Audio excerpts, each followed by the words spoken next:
Hello YouTube, welcome back to the channel. Today we're talking about a brand new hunter who just joined us in solo leveling Arise. She really needs no introduction, she's one of the most recognizable characters in the story after the main character himself.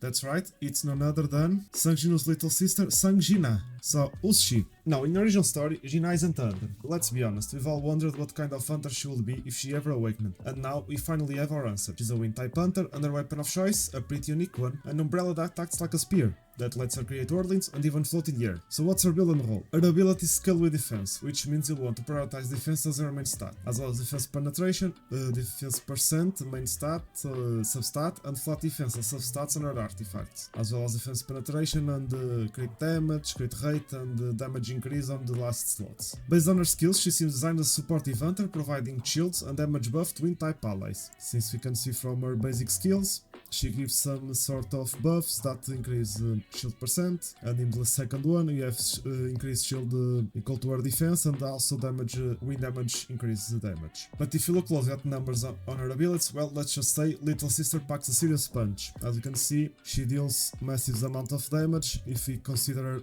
ultimate ability scaling, she has insane numbers, which means that she's going to deal serious damage. So you have a choice: a support focus artifacts like Chaotic Wish, which is what I'm currently using, or play her as a defensive support with solid DPS, or go full damage mode with sets like Infamy or Obsidian. Her passive leans more into the supportive side, granting buffs to teammates rather than herself. So seeing this, the passive, she gives the basic skill or ultimate skill, removes the buff, and it increases the damage of the user's basic and ultimate skill by 10%. And this is something that she gives to her other teammates, effect to the entire team except Jinah, so she buffs the teammates and not herself. But she also gets some self-damage boosts too, like we saw. So if you look at her advancement, each one increases her team's overall damage, basic and ultimate skill damage increase by 20%, basic skill ultimate skill by 20%, and also unrecoverable, increase attack, defense, and basic skill, additional increase win team members attack by 1%, defense by 1%, and basic skill damage by 0.5%, stacking 10 times. For every wind ally, win damage of the win team members increases by 5%. And her final advancement A5 gives her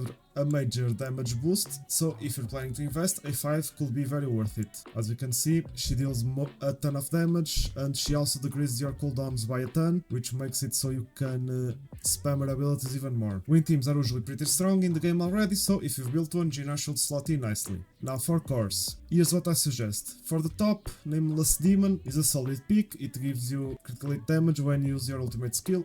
As we saw, she has massive numbers on her ultimate, so it's really it's a decent choice. The middle one is kind of flexible, but something like Desire of Crimson Apex gives a nice defense boost. When your MP is 50% or below, you get 6% increased defense. You're probably never going to get below 50% because she increases your MP, she restores MP, but who knows, maybe if you spam her abilities enough, you might get the defense boost. And for the last one, Ancient Race can help charge her ultimate faster, which is great. As we saw, she deals huge damage with her ultimate, so charging the power gauge is very much worth it. So, as final thoughts, that's pretty much all you need to know about Jinah's build. Overall, I think they did a great job with their design. The only part that felt a little odd to me was the weapon choice. From what I've seen, and take this with a grain of salt, I think it's a reference to Jinwoo telling her not to forget her umbrella leaving the house, before leaving the house. Could be canon, or, let's be honest, just copium. Either way, I'm looking forward to seeing more If hunters based on story characters. Who knows, maybe we'll get their mom next, which is really interesting. What if the mother was also an hunter, just like their father? That's it for today's